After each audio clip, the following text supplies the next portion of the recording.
नमस्कार दोस्तों।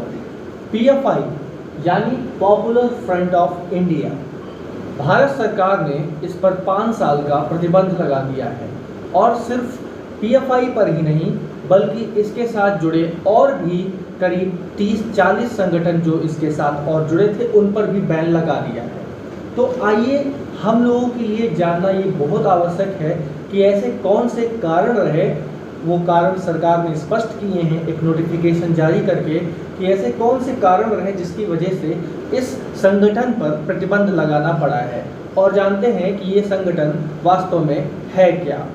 तो कुछ हमने इस पे बिंदु लिख रखे हैं जो कि शायद वहाँ तक नहीं होंगे विजिबल, लेकिन मैं इनको एक्सप्लेन आप तक करूँगा।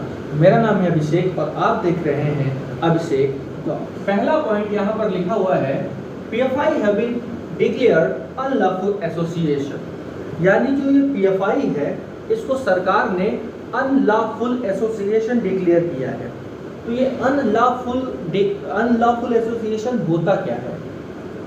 आप जैसा ये शब्द से समझ रहे होंगे, ला मीन्स होता है नियम और कानून, यानी जो नियम और कानून के विपरीत ऐसा कोई एसोसिएशन, ऐसा कोई संगठन है जो नियम और कानून के विपरीत कुछ काम कर रहा है तो वो अनलॉफुल एसोसिएशन होता है।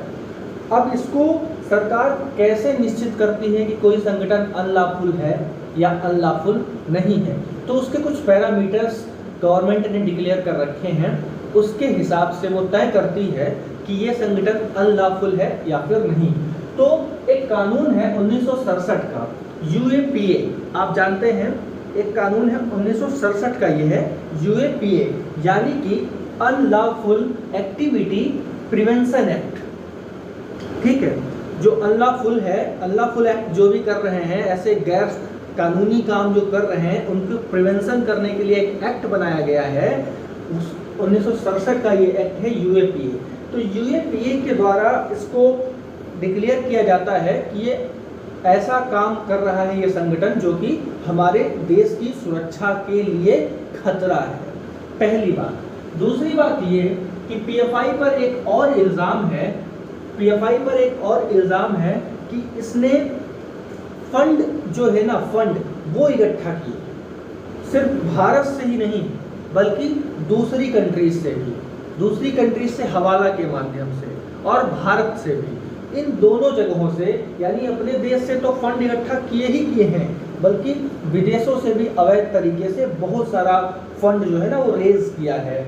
अब उस फंड का ये करते क्या हैं, इन्होंने कहा है कि ये वेल क्राफ्टेड क्रिमिनल कॉन्स्पिरेसी, यानी उस फंड का उपयोग ये वेल क्राफ्टेड यानी एक बहुत अच्छे सुनियोजित तरीके से एक षड्यंत्र बनाने में इसका यूज करते हैं उस धन का, और ये धन मंगवाते भी वो बहुत ही एक सुव्यवस्था के तहत, इनके एक बढ़िया सिस्टम चल रहा है, इन्होंने एक बढ़िया तंत्र बना रखा है कि ये धन उनके पास तक आएगा कैसे, उसका एक उन्होंने तरीका बना रखा है। और उस अवैध तरीके से ये पीएफआई जो है वो इंडिया से भी और अन्य देशों से भी धन को एकत्र करता था अपने संगठन को मजबूत बनाने के लिए।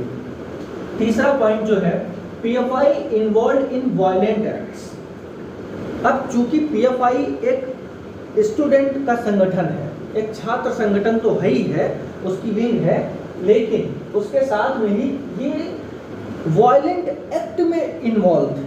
वायलेंट एक्ट मतलब ऐसे कार्य जिनसे हिंसा फैल रही है, जिनसे समाज में भय फैले, जिनसे डर का माहौल फैले, ऐसे कामों को ये प्रमोट करती थी और ऐसे कामों में इसका डायरेक्टली हाथ पाया गया है इस संगठन के मेंबर्स का। जो इस संगठन के सदस्य हैं वो वायलेंट एक्ट में संलिप्त पाए गए हैं।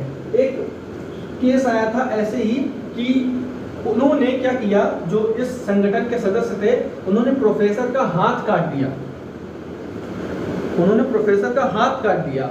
एक तो यही इंसिडेंट, इसके अलावा बहुत सारे ऐसे मर्डर जिनका सिर्फ मात्र ये उद्देश्य था कि समाज में इनके नाम का, इस संगठन के नाम का थोड़ा सा डर फैले और ये लोग खुद को एक मजबूत स्थिति में ला पाएं इस देश में। और इसका जो अगला पॉइंट है, तो होम मिनिस्ट्री कहती है, यानी गृह मंत्रालय कहता है कि यह संगठन जो है वो भारत की संप्रभुता यानी सोवरेनिटी, इंटेग्रिटी यानी अखंडता और सिक्योरिटी यानी सुरक्षा, ये 3 शब्द बहुत इंपॉर्टेंट है। सोवरेनिटी होता है संप्रभुता, संप्रभुता की एक परिभाषा होती है। संप्रभुता किसको कहते हैं थोड़ा सा जान लेते हैं 1 सेकेंड 2 मिनट में। संप्रभुता कहते हैं जब किसी देश को अपने निर्णय लेने के लिए किसी दूसरे बाहरी ताकत पर डिपेंड ना होना पड़े, उसको कहते हैं संप्रभु देश, यानी हम अपने निर्णय खुद ले सकते हैं। इंडिया अपने निर्णय खुद ले सकता है, उसको कुछ फैसले लेने के लिए अमेरिका और चीन, जापान, रूस की ज़रूरत नहीं है कि हम उनसे पूछे जाके, ठीक है, वो हमारे दादा नहीं हैं। इंडिया संप्रभु देश है, हम अपने फैसले भी खुद लेते हैं और चुनौतियां भी खुद ही अपनी सामना करते हैं।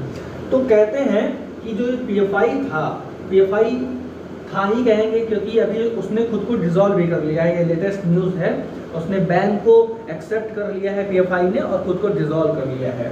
तो ये PFI है, इसने integrity, sovereignty and security of the country, यानी इसके लिए खतरा है, अपने भारत की सुरक्षा के लिए ये खतरा था, अपने भारत की अखंडता के लिए ये खतरा था ये संगठन।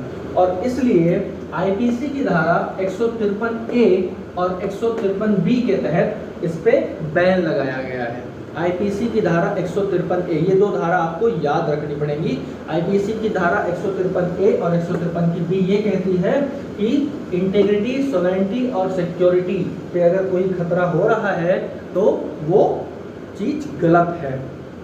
फिर अगला पॉइंट है, it has pursuing a secret agenda to radicalise a particular section of society. हाँ, बहुत महत्वपूर्ण है कि इस पे एक और इल्ज़ाम जो लगा हुआ है वो ये है कि इनका एक एजेंडा था समाज के एक विशेष समुदाय को प्रमोट करने का और बाकी के हितों को दरकिनार करके उनके अंदर भय फैलाने का।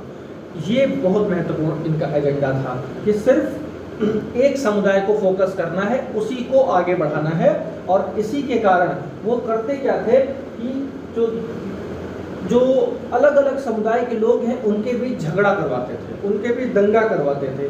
बहुत अभी इनकी जब ये NIA और अपनी जो ED है, इसने जब अभी रेड की, छापा मारा, तो उसमें ये चीज़ सामने भी आई कि ये कोशिश अभी तक जितने राइट्स हुए हैं, चाहे वो वहाँ राजस्थान वाला हो जहाँ पे मर्डर हुआ है, और ये जितने भी हिंदू मुस्लिम वाले राइट्स हुए हैं अभी हाल ही में, जितना तनाव पूरी कंट्रीज में फैला, तो उसके पीछे कहीं ना कहीं PFI का ही हाथ था, ऐसा जांच में पाया गया है।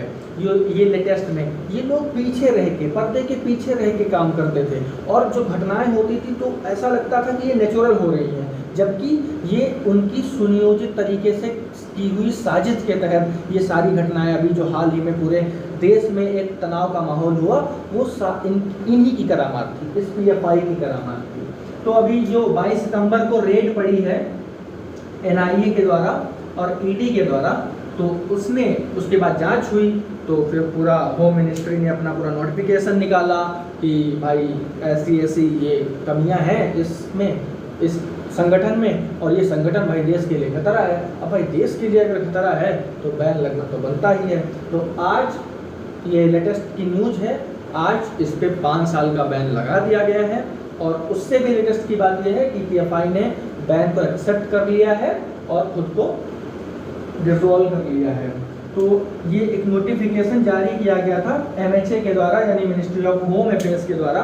तो हमें उम्मीद है कि आपने पूरा मामला अच्छे से समझा होगा, और अगर आपको वीडियोस पसंद आई और मेरा काम पसंद आ रहा है तो प्लीज़ चैनल को सब्सक्राइब करिए और बेल आइकन को ज़रूर दबाइए ताकि लेटेस्ट अपडेट आप तक सबसे पहले पहुँचे। शुभ रात्रि, शुभ रात्रि, थैंक यू।